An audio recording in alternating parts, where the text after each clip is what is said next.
Rice பாக்குறதுக்கு எவ்வளவு அழகா இருக்கு பாருங்க. அதே போல சாப்பிடுறதுக்கும் செம டேஸ்டா இருக்கும். தண்ணி வந்து இந்த அளவுக்கு நல்லா சூடாகட்டும். நான் வந்து 100 கிராம் சோயா எடுத்திருக்கேன். இந்த சோயாவை நம்ம இதுல சேர்த்துடலாம். அப்படியே ஒரு 3 நிமிஷத்துக்கு வேக வைக்கலாம். நல்லா பஞ்சு போல வெந்திருக்கு பாருங்க. பச்சை தண்ணி ஊத்தி நல்லா கழுவி எடுத்துருங்க. இது வந்து ஒரு பீஸா எடுத்து நல்லா பிழிஞ்சு எடுத்துக்குங்க. இப்போ ஒரு மிக்ஸி ஜார் வச்சுக்கலாம். 2 டீஸ்பூன் அளவுக்கு மிளகு சேர்த்துடலாம். 1/2 டீஸ்பூன் அளவுக்கு சோம்பு சேர்த்துடலாம். சின்ன சின்னதா ஒரு 4 துண்டு இஞ்சி, கூடவே ஒரு 7 பல்லு பூண்டு.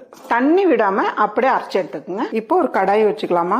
ஒரு 3 டேபிள் ஸ்பூன் அளவுக்கு எண்ணெய் சேர்த்துடலாம். 1/2 டீஸ்பூன் கடுகு சேர்த்துடலாம். கூடவே ஒரு 1/4 டீஸ்பூன் அளவுக்கு ஜீரகமும் சேர்த்துடலாம். 2 பச்சை மிளகாய் பொடியை நறுக்கினது இதை சேர்த்துடலாம். கொஞ்சமா கருவேப்பிலை சேர்த்துக்கலாம். நம்ம அரைச்சு வச்சிருக்க மிளகு, இஞ்சி, பூண்டு இதை சேர்த்துடலாம். 1 நிமிஷத்துக்கு அப்படியே வதக்கி விடுங்க. இப்ப அது கூடவே 1 டீஸ்பூன் அளவுக்கு மிளகாய் தூள் சேர்த்துக்கலாம். 1 டீஸ்பூன் அளவுக்கு மல்லித்தூளும் சேர்த்துக்கலாம். கூடவே ஒரு 3/4 டீஸ்பூன் அளவுக்கு கரம் மசாலா சேர்த்துக்கலாம். 1 டீஸ்பூன் அளவுக்கு காஷ்மீர் மிளகாய் தூள் சேர்த்துக்கிறேன். கூடவே தேவையான அளவு உப்பும் சேர்த்துலாம். எல்லாம் சேர்த்துட்டு நல்லா கலந்து விட்டுருங்க. நம்ம வேக வச்ச மீல் மேக்கர் சோயா சேர்த்துட்டு நல்லா கலந்து விடுங்கம்மா. கொஞ்சமா இந்த அளவுக்கு தண்ணி தெளிச்சு விடுங்க. கலந்து விட்டுட்டு ஒரு 5 நிமிஷம் நம்ம மூடி வைக்கலாம். பார்க்கலாம். கருவேப்பிலை சேர்த்துலாம், கொத்தமல்லியும் சேர்த்துலாம். நல்லா ஒரு கலந்து விட்டுருங்க. நான் வந்து பாஸ்மதி ரைஸ் எடுத்து இந்த அளவுக்கு நல்லா உதிரியா வடிச்சு வச்சிருக்கேன். கொஞ்சம் கொஞ்சமா சேர்த்து கலந்துக்கலாம். ரைஸ் வந்து உடையாத மாதிரி